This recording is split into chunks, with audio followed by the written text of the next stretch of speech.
ডমরুচরিত লিখেছেন ত্রৈলোক্যনাথ মুখোপাধ্যায়। তৃতীয় গল্প, সপ্তম পরিচ্ছেদ। মা তুমি কে? লম্বোদর জিজ্ঞাসা করিলেন, ভূতের খোলা, সে কি রূপ? ডমরুধর উত্তর করিলেন, ভূতের অস্থি মাংস রক্ত সমুদয় এই ভয়ঙ্কর গাছ চুষিয়া খাইয়াছিল। ছাড় পোকার খোসা দেখিয়াছ? মটর মুসুরির খোসা দেখিয়াছ? ভূতের খোসাও সেই রূপ, তবে অনেক বড়। যাহা হোক, পরদিন এই দুরন্ত গাছটিকে আমি কাটিয়া ফেলিলাম। তা না হইলে তোমাদিগকে আমি দেখাইতে পারিতাম। সে রাত্রে এলোকেশের সহিত আমার তুমুল ঝগড়া হইল। আমি বলিলাম যে, দুর্লভী দুর্লভী করিয়া তুমি পাগল হইয়াছ। এমন সুন্দর ভূতটিকে তুমি তাড়াইলে, ভূতের পাপে তুমি কলুষিত হইলে, আমার টাকা তুমি লোকসান করিলে। এইরূপ ঝগড়া হইতেছে, এমন সময় একবার জানালার ধারে গিয়া দাঁড়াইলাম। দেখিলাম যে দ্বিতীয় আমি যথারীতি বাগানে দাঁড়াইয়া আছি। তাহাকে দেখাইয়া আমি এলোকেশীকে গঞ্জনা দিবার নিমিত্ত বলিলাম, তুমি দুর্লভী দুর্লভী বলো, দেখো দেখি ওই নিচে থেকে। তোমারও যে ঘরে গৌতম বাহিরে গৌতম। এই কথা বলিবা মাত্র এলোকেশীর সর্বশরীর রাগে জ্বলিয়া উঠিল।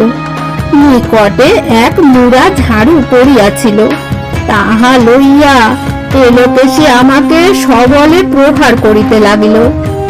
আমার সর্বশরীরে যেন বিষের জ্বালা ধরিল, গায়ে খ্যাংরা কাঠি ফুটিয়া যাইতে লাগিল। আর নয় আর নয় বলিয়া আমি যত চিৎকার করি, এলোকেশী ততই আমাকে প্রহার করে। মাথার টাক হইতে পায়ের নখ পর্যন্ত প্রহারের চোটে ক্ষত বিক্ষত হইল। কিন্তু এই দুঃখের সময় এক সুখের বিষয় হইল। জানালা দিয়া একবার নিচের দিকে চাহিয়া দেখিলাম যে, সেই বাগানের আমিও ঝাঁটার আঘাতে ব্যথিত হইয়া গায়ে হাত বুলাইতেছি। তাহার পর দেখি না যে দুই আমি একসঙ্গে ঘরের ভিতর রহিয়াছি। তাহার পর দেখি না যে একটি আমি আরোগ্য উপন্যাসের দৈত্যের ন্যায় ধোঁয়ার মতো হইয়া গেল। তাহার পর সেই ধূমটি শোধ করিয়া আমার নাকের ভিতর প্রবেশ করিল।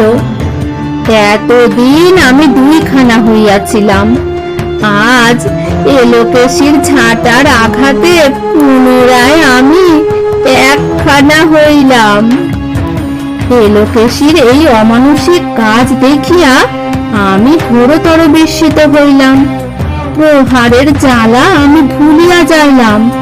গলায় কাপড় দিয়া জোর হাতে এলোকেশীর পায়ে পড়িয়া আমি জিজ্ঞাসা করিলাম, মা তুমি কে বলো?